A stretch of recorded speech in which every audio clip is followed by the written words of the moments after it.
अभी आपको सुनवाते हैं कि राधिका जिस टेनिस कोर्ट में ट्रेनिंग देती थी, रिपब्लिक भारत की टीम उस कोर्ट में पहुंची। वहां काम करने वाले अफजल हुसैन ने बताया कि राधिका कभी कभी पिता के साथ भी टेनिस कोर्ट आया करती थी।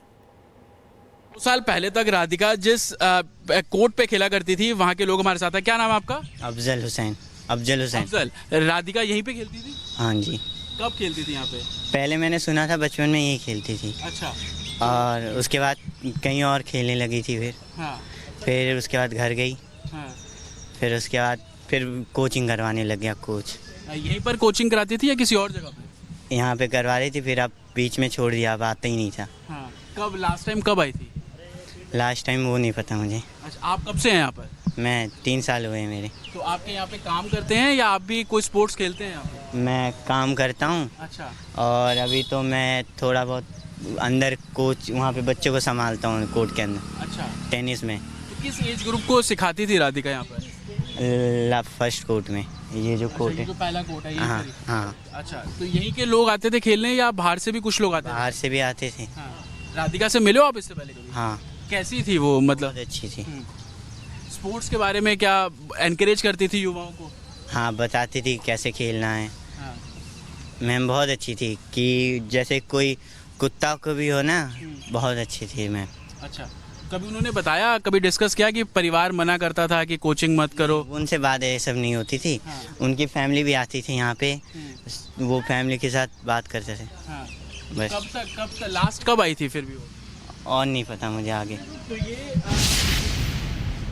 तो देखिए, अफजल कह रहा था कि परिवार के साथ आती थी। और ये तस्वीर देखिए, ये वही बेटी है राधिका जिसको मौत के घाट उतारा गया। कातिल पिता ने 25 साल पाल पोस कर बड़ा किया और उसके बाद हत्यारा बन गया।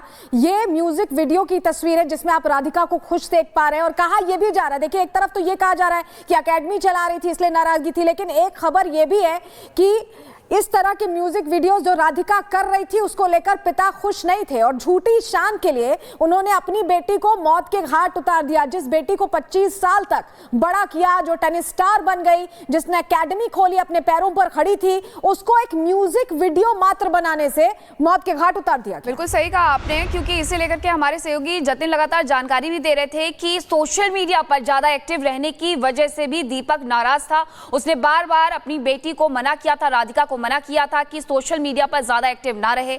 दूसरी तरफ जतिन, जो ये म्यूजिक वीडियो की कुछ तस्वीरें हम चला रहे हैं, ये वीडियो हम चला रहे हैं, इसके बारे में क्या जानकारी है? ये बताया जा रहा है कि जिस लड़के के साथ उन्होंने ये म्यूजिक वीडियो किया था राधिका ने, उसे लेकर के भी दीपक की नाराजगी थी।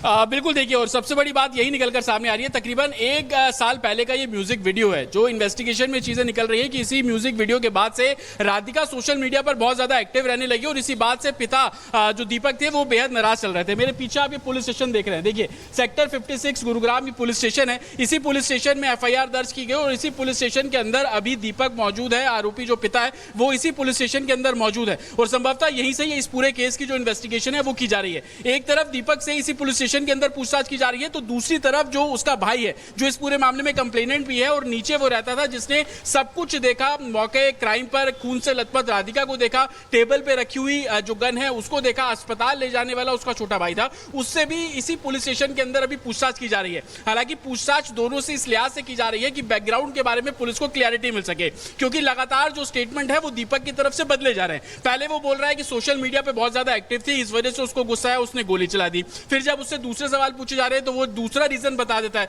वो ये बताता है कि लगातार वो टेनिस जो सिखाती थी, इस बात को लेकर लोग उसको ताने मारते थे कि बेटी की कमाई पर तेरा जीवन चल रहा है, तो उसका स्टेटमेंट बदल जाता है, दूसरा मोटिव वो बता देता है। और जब उससे इस वीडियो के बारे में, जो हम लगातार दिखा रहे हैं म्यूजिक वीडियो, इसके बारे में पूछताछ की जाती है, तो वो तीसरा रीजन बताता है कि इस बात को लेकर भी उसको बेहद नाराजगी थी। वो बोलती थी कि इस वीडियो के बाद से राधिका सोशल मीडिया पे बहुत ज्यादा एक्टिव होने लगी, तो कहीं ना कहीं वो हर बात पे एक नया मोटिव लेकर सामने आ रहा है। पुलिस इन मोटिव को लेकर अभी तक क्लैरिफाई नहीं कर पाई है कि आखिरकार हत्या की असल वजह क्या है। यही कारण है कि तमाम जो सीनियर ऑफिसर्स गुरुग्राम पुलिस के हैं वो इस समय पुलिस स्टेशन सेक्टर 56 के अंदर मौजूद है। यहां पर पूछताछ जो है वो दीपक से की जा रही है, उसके फैमिली के लोगों से की जा रही है। संभवतः पोस्टमार्टम भी आज हो रहा है, पोस्टमार्टम रिपोर्ट के बाद जो आगे की कानूनी प्रक्रिया है वो भी कराई जाएगी। लेकिन मोटिव को लेकर जो क्लैरिफिकेशन होना चाहिए, मोटिव को लेकर दीपक जो अलग अलग बातें कर रहा है वो कहीं ना कहीं संदेह खड़ा कर रहा है और यही कारण है कि इन्वेस्टिगेशन में हर उस पहलू को खंगाला जा रहा है। साथ ही राधिका के फोन को भी पुलिस ने जब्त किया है एडिशनल जानकारी मैं आपको दे दूं, उस फोन के बेसिस पर भी सोशल मीडिया पर कितनी एक्टिव थी वो भी जानकारी जुटाई जा रही है।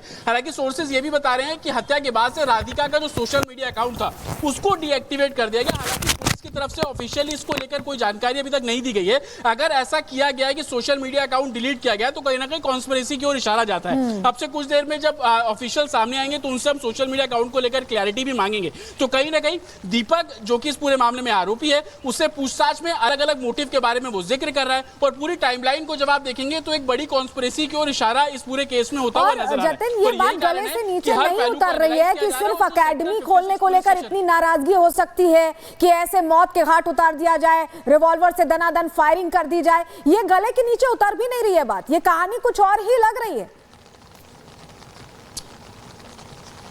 बिल्कुल देखिए, और बात हम कर रहे हैं हरियाणा की। गुरुग्राम हरियाणा के अंदर आता है और हरियाणा स्पोर्ट्स को लेकर कितना डेवलप है, वहां की लड़कियां कितनी ज्यादा स्पोर्ट्स को लेकर इंडल्ज रहती है, वो किसी से छिपा नहीं है। सबसे ज्यादा मेडल लाने वाला हरियाणा ही, हरियाणा के लड़के लड़कियां स्पोर्ट्स में बहुत आगे रहते हैं। एक गर्व की बात होती है कि क्या उनकी घर की बेटी स्पोर्ट्स खेल रही है, स्टेट लेवल नेशनल लेवल में मेडल जीत रही है। तो यही कारण है कि गुरुग्राम पुलिस जो थ्योरी अभी तक निकल कर सामने आ रही है उस थ्योरी पर फुल फ्लैश भरोसा नहीं कर पा रही है। और यही वजह है कि लगातार जो मेरे पीछे आप पुलिस स्टेशन देख रहे हैं, इसी पुलिस स्टेशन में पूछताछ की जा रही है। सबसे बड़ी बात, अब एक पूरा रिमांड नोट तैयार किया जा रहा है। अधिकारी दीपक को कोर्ट में पेश करेंगे और आगे इन्वेस्टिगेशन किस तरीके से। ठीक है जतिन, बहुत सारे सवाल हैं, बहुत सारे सवाल हैं, क्योंकि जिस बेटी को 25 साल तक बड़ा किया, जिसे स्पोर्ट्स में इतना बढ़ावा दिया, जो स्टेट लेवल की प्लेयर थी, उसको खाली एकेडमी खोलने पर या सोशल मीडिया पर एक्टिव होने की वजह से क्या मौत के घाट उतार दिया गया?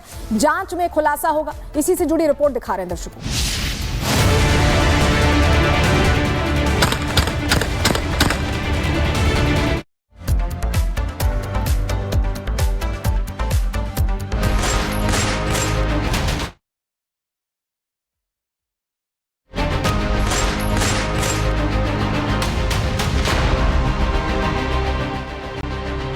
कहते हैं पिता अपनी बेटी का सबसे बड़ा रक्षक होता है, लेकिन क्या हो जब वही रक्षक भक्षक बन जाए और झूठे मान सम्मान के खातिर अपनी बेटी को मौत के घाट उतार दे।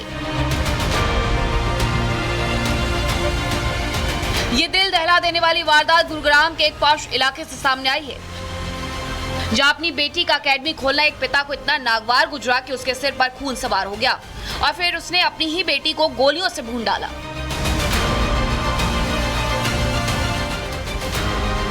जी हाँ, वही बेटी जिसे कभी उसने उंगली पकड़कर चलना सिखाया था, आज उसी बाप ने समाज में बेटी की पहचान से परेशान होकर उसकी जान ले ली।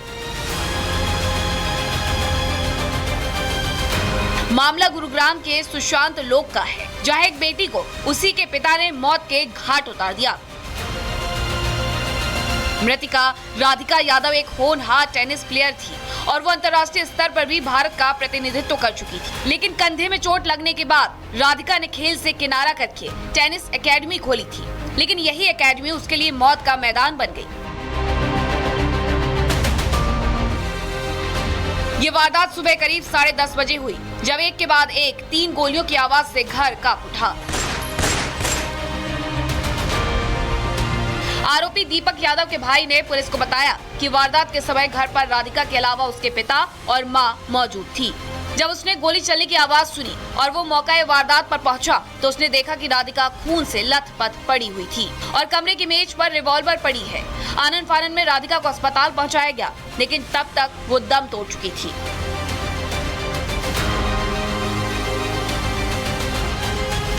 गुरुग्राम में एक पिता ने अपनी बेटी की 3 गोली मारकर हत्या कर दी। बेटी टेनिस प्लेयर थी जो कि नेशनल्स भी खेल चुकी थी। ये घर आप देख रहे हैं गुरुग्राम के सुशांत लोक में ये घर है। इसी की पहली मंजिल पर बताया जा रहा है कि दीपक यादव अपनी बेटी और दीपक यादव की पत्नी गुरुवार सुबह तकरीबन 10:30 बजे इस घर की पहली मंजिल पर मौजूद थे और इसी घर की पहली मंजिल पर दीपक यादव ने अपनी बेटी को 3 गोली मारी और उस समय मारी जब उसकी बेटी किचन में काम कर रही थी। कमर की तरफ 3 गोली मारने की बात इसमें सामने आ रही है। हालांकि वजह क्या थी, इसको लेकर अलग अलग बातें बताई जा रही है। वो अपनी बेटी राधिका के एकेडमी चलाने से नाराज था, क्योंकि लोग उसे बेटी की कमाई खाने वाला कहते थे। उसने कई बार बेटी को एकेडमी बंद करने को कहा, लेकिन जब बार बार समझाने पर भी बेटी नहीं मानी तो आरोपी पिता ने अपनी लाइसेंसी रिवॉल्वर उठाई और किचन में काम कर रही बेटी पर 3 गोलियां दाग दी। ये जो राधिका है ये टेनिस प्लेयर थी और फिलहाल ये कोई अपनी टेनिस एकेडमी चला रही थी। इसके पिता के द्वारा इसको गोलियां मारी गई हैं, जिसको पुलिस के द्वारा अरेस्ट कर लिया गया है और उससे पूछताछ की गई तो उन्होंने इस घटना को अंजाम देना स्वीकार किया है। अब हत्यारा पिता भले ही एकेडमी चलाने से नाराज होने के चलते हत्या की बात कह रहा हो, लेकिन रिपोर्ट में ये भी सामने आया कि राधिका का पिता उसके रील्स बनाने और सोशल मीडिया पर एक्टिव रहने की आदत से नाराज था। इसके बाद जब पिता के रोकने टोकने पर भी राधिका नहीं मानी तो पिता ने बेटी की गोली मार करके हत्या कर दी। बहरहाल अब सच क्या है ये तो पुलिस की जांच में ही सामने आएगा, लेकिन अब सवाल ये है कि आखिर कब तक झूठी शान की खातिर बेटियों को कुर्बानी देनी पड़ेगी। Bureau report, Republic Bharat.